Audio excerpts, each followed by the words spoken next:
Ikaw ba ay nagbabalak mag-travel going to Dubai, United Arab Emirates, na tourist or visit visa ang hawak? Panoorin niyo po itong video para magkaroon po kayo ng idea kung ano ba yung mga posibleng hahanapin sa Philippine immigration. So meron po tayong kababayan na nag-share po ng story niya and meron din po siyang question. So sabi niya po dito, offload po ako sa immigration kasi po hinahanapan po ako ng affidavit of support since auntie ko po ang gumastos ng travel ko. Makakakuha po ba siya ng affidavit of support kahit pamangkin niya po ako? So eto po yung details niya dito, nakalagay yung country of destination niya ay United Arab Emirates. Tourist visa po yung purpose of travel, meaning magtu-tour po siya doon, visit visa. So tourist and visit is actually parehong short stay yan siya. And then duration of stay niya ay 9 days sana and employed po siya. Meron siyang trabaho dyan sa Philippines. And then sponsored yung travel niya, hindi siya yung gagastos ng travel. Kasi nga yung sinabi niya, yung auntie niya po yung sponsor niya. So family second to fourth degree relative yung sponsor. Ngayon yung question niya, makakakuha ba ng affidavit of support yung auntie niya na nasa UAE? So ngayon, chinek ko po yung Philippine Embassy sa UAE kung ano ba yung requirements para makakuha ng affidavit of support ang sponsor. So eto po yung nakita ko. So itong nakikita niyo po sa screen niyo, eto po yung official website ng Philippine Embassy or Philippine Consulate sa Dubai, United Arab Emirates. Kasi nga 'di ba yung affidavit of support and guarantee na nire-require ng Philippine Immigration ay dapat po authenticated sa Philippine Embassy sa bansa kung nasaan man yung sponsor natin. So dito, nakalagay po. So ang pinakauna ko pong nakita talaga dito ay ito po yung nakalagay. An applicant can execute an affidavit to sponsor a relative only within the first and second degree of consanguinity or affinity. So sino-sino yung nasa first degree? So dito po nakalagay sa first degree by consanguinity, dito po na belong ang parents at children. So kapag parents yung sponsor natin or anak natin yung sponsor, belong po siya dito sa first degree. And then kasama din ang spouse, yung asawa natin. And then, yung second degree naman, kasi 'di ba nakalagay dito ang pwede lang daw makakuha or pwede lang mag-sponsor ay dapat within the first and second degree. So, sino-sino yung nasa second degree? Eto po yung nasa second degree by consanguinity, grandparents, mga lolo at lola natin, and then brothers or sisters, kapatid, grandchildren, yung mga apo. So, yun po yung belong sa second degree by consanguinity. And then, second degree by affinity, parents-in-law, and then son, daughter-in-law. So, yun po sila yung nasa second degree. So, meaning, itong nakalagay po dito sa first and second degree, ito lang po yung pwedeng mag-sponsor, pwedeng makakuha ng affidavit of support and guarantee dyan sa UAE. So kapag third degree to fourth degree or for example second cousin na or auntie, uncle, tito, tita, so hindi po belong dito, meaning possible po na hindi makakuha ng affidavit of support and guarantee. So yun po yung nakakalungkot and at the same time meron din po ditong required na kung magkano ba dapat yung salary nila. Depende kung single ba, meron bang asawa, meron bang anak na kasama. So, dapat nandito yung, tawag niyan, ito yung requirement nila sa salary or monthly income ng sponsor. So, lahat ng information na kailangan nyo about affidavit of support and guarantee dyan sa kapag yung sponsor nyo ay nasa UAE, dito nyo po makikita sa website na to. Official website ng Philippine Consulate sa UAE. Bakit red flag itong Dubai sa Philippine immigration?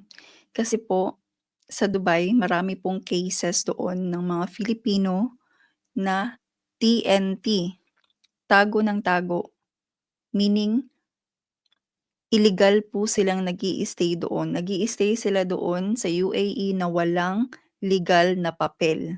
Marami pong gano'ng cases sa Dubai, UAE. Kaya naman yung mga, immigration officer natin sa Philippines ay meron na din silang trust issue sa mga Filipino na aalis at papuntang Dubai. Meron na silang trust issue kasi yung mga Filipino na nag-stay doon illegally, yung mga nag-i-stay doon na walang papel, walang legal na papel, ganun din yung mga, um, dine-declare nila sa immigration dati nung first travel nila na magtu-tour lang daw, meron lang daw silang ivi-visit na relatives, ang ending hindi na sila umuwi.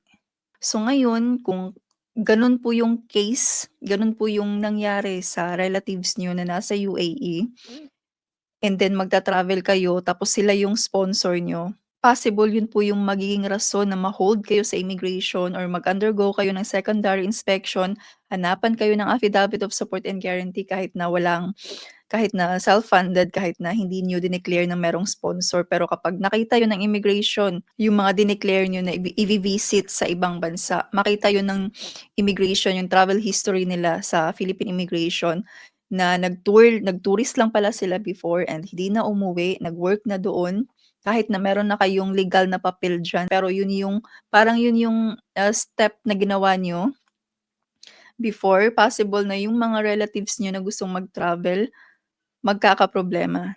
Kasi iisipin ng mga officer, yung, immigration officer na baka gano'n din yung gagawin niyo, hindi na rin kayo babalik after mag-tour. Hindi pala yun yung pinaka-purpose of travel niyo. Sa Dubai po kasi, I think, hindi lang ako sure kung kasi naririnig ko lang din ito na kahit na tourist visa yung hawak niyo, puwede kayong makahanap ng trabaho doon. Makahanap ng employer and then mag-apply ng, residence permit or kung ano man yung dapat na i-apply para makapag-stay kayo doon longer. So, puwedeng gano'ng step kasi, possible kasi 'yun siya. 'Yun yung mga ginawa ng ibang kapwa natin Filipino kaya nakapagtrabaho sila doon.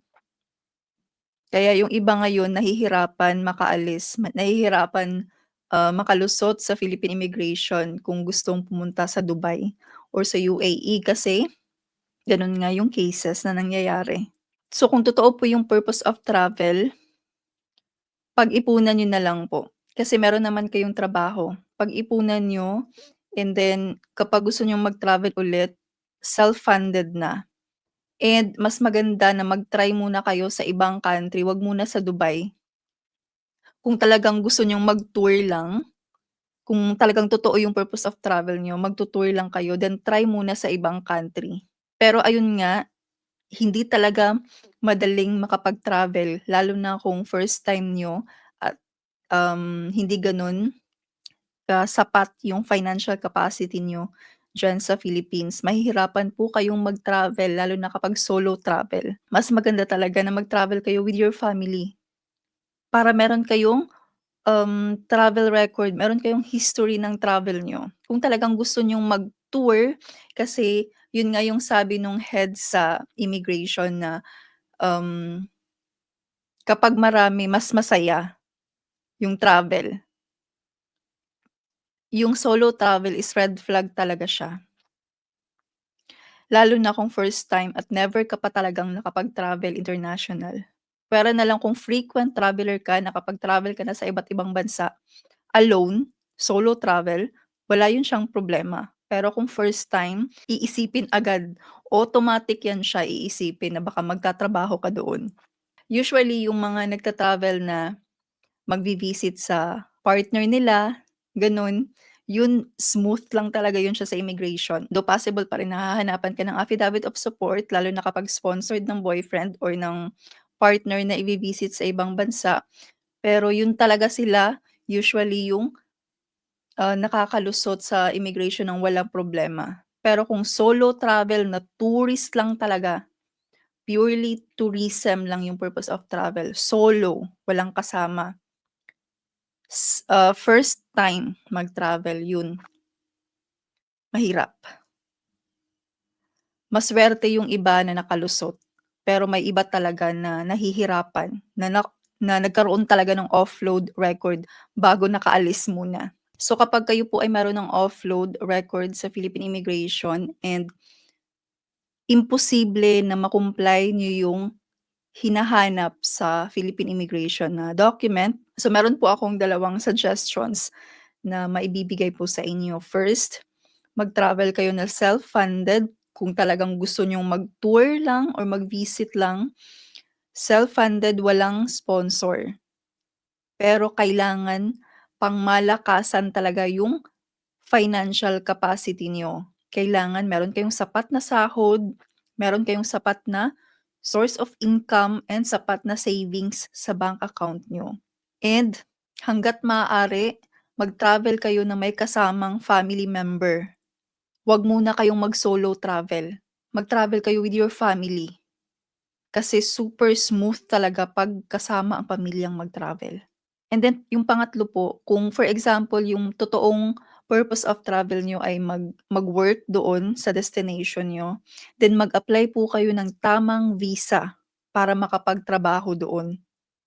Kasi illegal po yung tourist visa and then magwo-work doon, hindi po yun puwede. Yun po yung iniiwasan talaga ng immigration na mangyari. Kaya nga naghahanap sila ng proof of financial capacity to travel. Kailangan makita ng immigration na walang rason na para mag-work ka doon kasi meron kang enough, sapat na source of income. Hindi ka mag-o-overstay doon kasi meron ka pang babalikan, meron kang source of income sa Pilipinas. So yun, kung gusto mong mag-work, mag-apply ng working visa.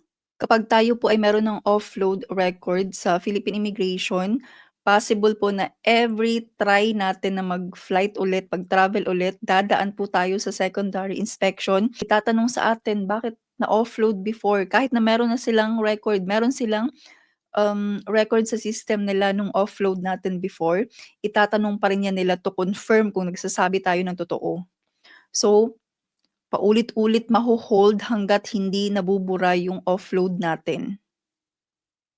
Hindi po yun mawawala sa system nila, hangga't hindi nila binubura.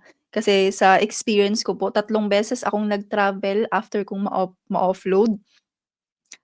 3 beses, parehong successful na itong travel pero palagi akong dumadaan sa secondary inspection. 3 beses akong dumadaan sa secondary inspection sa Philippine Immigration kasi nga meron akong offload history. Meron akong offload record. So yung pangatlo kong travel, pangatlo kong flight na, um, family reunification visa na yung hawak ko for long-term stay na yun ha. Dumaan pa rin ako sa secondary inspection pero ang sabi ng officer sa akin, yun daw yung time na, ide-delete na daw nila, buburahin na daw nila yung offload record ko nung time na yun kasi pangatlo ko na yung, successful na travel. Buburahin na daw nila sa pangatlong flight ko. Yun pa lang, yung pagkasabi na buburahin nila. So yun, saka lang po mabubura yung offload record natin kapag nakapag-flight tayo successfully few times. Like pangalawa, pangatlo, or pang-apat nating flight na successful, saka po yun siya posibleng buburahin sa immigration, yung offload record natin.